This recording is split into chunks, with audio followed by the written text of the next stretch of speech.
Shalom, haleluya, dan selamat hari Sabat kepada semua dimanapun Anda berada pada ketika ini. Berbakti dan beribadah kepada Tuhan di samping menikmati keberkatan Sabat dan mendapatkan istirahat dan perhentian daripada segala pekerjaan dan rutin harian kita. Inilah masa yang dinanti-nantikan dalam seminggu itu, untuk melepaskan segala bebanan kita dan mendapatkan kekuatan serta tenaga baru yang diperkasakan oleh Roh Kudus Tuhan untuk mengharungi dan menghadapi minggu baru yang akan datang. Tuhan pasti akan memenuhi janjinya untuk mencurahi kita dengan berkat terindah yang pastinya akan membolehkan kita untuk mengalami kesejahteraan hidup, damai sejahtera, dan pertumbuhan yang sempurna di dalam kasih-Nya. Sahabat yang dikasihi, pemuridan adalah kunci untuk pelayanan yang efektif di dalam gereja. Tidak ada yang dapat kita lakukan yang lebih berpotensi untuk mengubah dunia selain daripada menjadikan semua bangsa murid Yesus. Kita dipanggil untuk menjadi murid dan seterusnya memuridkan orang lain juga. Itu adalah nadi amanat agung Tuhan yang telah ditinggalkan untuk gerejanya. Yesus berkata dalam Matius 28 ayat 19 dan 20. Karena itu pergilah, jadikanlah semua bangsa muridku dan baptiskanlah mereka di dalam nama Bapa dan Anak dan Roh Kudus, dan ajarlah mereka untuk melakukan segala sesuatu yang telah kuperintahkan kepadamu. Dan ketahuilah, aku menyertai kamu senantiasa sampai kepada akhir zaman. Kita hanya memenuhi amanat agung ini ketika kita dapat mengembangkan proses pemuridan ini sehingga orang-orang percaya akan menjadi pengikut Yesus Kristus yang setia. Jika tidak, terlalu ramai orang percaya akan kehilangan kepercayaan mereka karena mereka tidak pernah dilatih dan dibentuk untuk mencapai kematangan serta melibatkan diri untuk melayani di dalam tubuh Kristus. Menurut definisi Kamus Alkitab Easton, seorang murid Kristus adalah seorang yang pertama mempercayai doktrin dan ajarannya. Yang kedua, bergantung penuh kepada pengorbanannya untuk keselamatan dan anugerah hidup kekal. Yang ketiga, menjiwai semangatnya. Dan keempat, meniru dan mencontohi teladannya. Dengan kata lain, seorang murid adalah seseorang yang akan bertumbuh dan berkembang secara rohani. Seorang murid akan taat kepada firman Tuhan sebagai penuntun hidupnya dan akan berkuasa ke atas dirinya. Yohanes 8 ayat 31 mengatakan, maka katanya kepada orang-orang Yahudi yang percaya kepadanya, jikalau kamu tetap dalam firman-Ku, maka kamu benar-benar adalah murid-Ku. Seorang murid juga akan selalu mengasihi tanpa mengira kedudukan, latar belakang, perhubungan, dan sebagainya. Dia akan selalu mengasihi tanpa perlu meletakkan sebarang syarat. Hatinya diisi dengan perasaan kasih dan prihatin akan kesejahteraan orang lain. Yohanes 13 ayat 35 menyatakan, dengan demikian semua orang akan tahu bahwa kamu adalah murid-muridku, yaitu jikalau kamu mengasihi seorang akan yang lain. Seorang murid juga akan berbuah di dalam kehidupan rohaninya. Dia akan menghasilkan buah-buah kebaikan yang menuntun kepada keberkatan di dalam dirinya dan juga orang lain yang dipercayakan oleh Tuhan kepadanya. Buah-buah kebaikan ini terhasil oleh dorongan dan kekuasaan Roh Kudus ke atas dirinya. Yesus menegaskan dalam Yohanes 15 ayat 8, dalam hal inilah Bapa-Ku dipermuliakan, yaitu jika kamu berbuah banyak, dan dengan demikian kamu adalah murid-murid-Ku. Memenangkan lebih ramai jiwa bagi Yesus Kristus serta memuridkan mereka juga merupakan penghasilan buah-buah yang pastinya akan menyenangkan hati Tuhan. Seorang murid juga akan sentiasa bersedia untuk berkongsikan harapan hidup yang ada di dalam Yesus Kristus. Rasul Paulus memberikan penekanan tentang kualiti pemuridan ini kepada muridnya Timotius. Dalam 2 Timotius 4 ayat 2, dia menuliskan, "Beritakanlah firman, siap sedialah baik atau tidak baik waktunya. Nyatakanlah apa yang salah, tegurlah dan nasihatilah dengan segala kesabaran dan pengajaran." Ramai orang di luar sana yang akan sentiasa memperhatikan kehidupan kita dan ingin melihat bagaimana firman dan kebenaran Tuhan itu akan benar-benar dihidupkan secara semula jadi di dalam kepribadian kita. Apabila mereka telah diyakinkan oleh Injil yang hidup yang di dalam pribadi kita, maka mereka pun akan terdorong untuk mendatangi kita bagi mendapatkan segala maklumat lanjut tentang Kristus. Maka kita sudah pun bersiap sedia untuk memberikan kepada mereka segala jawaban yang mereka perlukan. Oleh yang demikian, lakukanlah kebenaran. Saling menasihati, saling mendorong antara satu sama lain di dalam pertumbuhan rohani kita.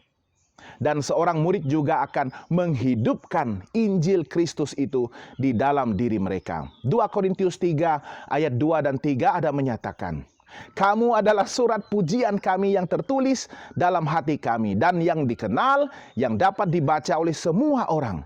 Karena telah ternyata bahwa kamu adalah surat Kristus yang ditulis oleh pelayanan kami. Ditulis bukan dengan tinta, tetapi dengan roh dari Allah yang hidup. Bukan pada loh-loh batu, melainkan pada loh-loh daging, yaitu di dalam hati manusia." Alangkah indahnya penghormatan yang diberikan oleh Tuhan kepada kita, bahwa kita merupakan surat cinta Allah kepada umatnya. Segala perbuatan dan perlakuan kita akan dapat dibacakan oleh semua orang. Roh Tuhan akan memenuhi dan menguasai hati kita, sehingga menghasilkan satu perubahan, satu anjakan rohani yang begitu ketara, sehingga semua orang akan menyadarinya. Tanpa sadar, kita akan menjadi saksi-saksi Tuhan yang begitu berkuasa untuk menyatakan kasih cinta Allah kepada orang lain dan seterusnya membawa mereka kepada satu bentuk pertobatan sejati serta pengakuan iman bahwa Yesus adalah Tuhan dan akhirnya melakukan penyerahan penuh untuk menerima Yesus sebagai juru selamat pribadinya, serta memulai satu kehidupan baru yang penuh berpengharapan. Ingatlah, tujuan pemuridan adalah untuk menjadikan murid yang kemudiannya dapat memuridkan orang lain juga. Untuk mengajar mereka mematuhi segala yang Yesus telah perintahkan, sehingga kita semua akan mencapai satu kesatuan di dalam iman dan pengetahuan tentang anak Allah, serta menjadi matang dan dewasa di dalam iman kita, sehingga mencapai kepenuhan penuh di dalam kepribadiannya. Maka kita tidak akan lagi menjadi seperti bayi yang dilemparkan terombang-ambing oleh ombak dan ditiup ke sana ke sini oleh angin ribut pengajaran palsu serta kelicikan dan kecurangan yang didatangkan oleh musuh kita sang iblis yang senantiasa ingin membinasakan kehidupan kita, mengalahkan kita dan menjauhkan kita daripada Tuhan. Yesus membawa pemahaman yang jelas tentang apakah maksudnya menjadi murid ketika dia berkata di dalam Lukas 6 ayat 40. Seorang murid tidak lebih daripada gurunya, tetapi barang siapa yang telah tamat pelajarannya akan sama dengan gurunya. Pembentuk murid adalah untuk memimpin orang kepada Kristus dan menolong mereka menjadi dewasa secara rohani. Pembentuk murid mempunyai kasih sayang, perhatian, dan keprihatinan yang kuat sepanjang hayat bagi mereka yang telah menjadi anak-anak rohani mereka. Semasa kita memimpin orang kepada Kristus, kita harus berdiri di samping mereka, menolong mereka berkembang sehingga mereka akan dilatih sepenuhnya. Tuhan memberkati kita di dalam proses pemuridan sejati ini, dan seterusnya mempersiapkan bagi kedatangan Yesus Kristus yang kedua kali. Mari kita berdoa. Tuhan Bapa kami di surga, terpujilah namamu Tuhan.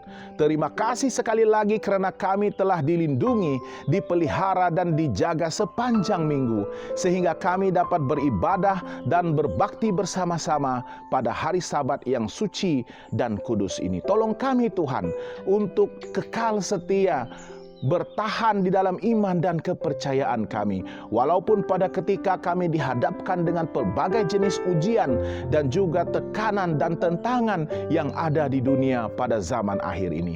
Tolong kami juga untuk terus diperingatkan akan tugas dan tanggung jawab kami untuk menjadi murid Yesus, dan juga boleh memuridkan orang-orang lain yang kami menangkan bagi Tuhan. Tolong kami untuk boleh membantu mendewasakan satu sama lain di dalam iman kami, untuk saling mendorong dan juga saling mengangkat jiwa satu sama lain, mengasihi, menghormati, dan seterusnya berdoa dengan doa yang bersungguh-sungguh agar kami semua akan kekal setia sehingga kedatangan Yesus Kristus yang kedua kali. Sementara itu Tuhan, ladang Tuhan sangat luas dan sudah siap untuk dituai.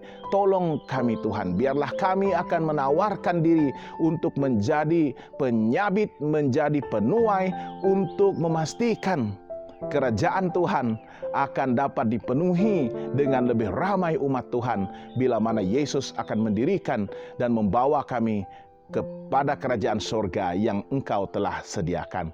Tuhan, kami doakan agar kami akan setia menjadi murid-Mu yang sejati. Dan tolong kami juga untuk menjadi pembentuk murid yang juga setia, untuk memastikan orang-orang yang Tuhan telah percayakan kepada kami sebagai anak-anak rohani kami, mereka juga akan bertumbuh menjadi seperti guru mereka, yaitu Yesus Kristus. Terima kasih Tuhan.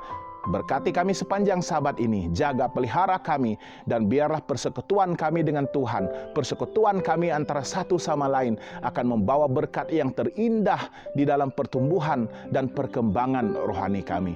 Perkasakan kami, perkayakan kami dengan firman Tuhan, dan semoga kami akan terus bertenaga dan akan terus mempunyai semangat untuk berhadapan dengan satu lagi minggu yang pastinya akan membawa pelbagai jenis cabaran dan kesukaran yang akan datang. Tetapi bila mana Yesus Kristus bersama kami, kami akan dapat menghadapi segala sesuatu di dalam kehidupan kami dengan penuh keyakinan, dengan penuh pengetahuan bahwa Yesus akan mempersiapkan jalan dan akan memberkati kami di dalam kehidupan kami. Terima kasih Tuhan karena Engkau mengampuni kami. Terima kasih karena Engkau mendengar dan Engkau menjawab doa kami sesuai dengan rencana Tuhan, sesuai dengan kehendak kudus Tuhan, sesuai dengan masa dan ketika yang Tuhan tetapkan untuk kebaikan kami. Kami doakan hanya dalam nama Yesus Kristus Tuhan dan Juru Selamat kami. Amin. Sekian saja ibadah Sabat kita untuk kali ini, dan semoga kita akan bertemu lagi pada Sabat yang akan datang. Tuhan memberkati.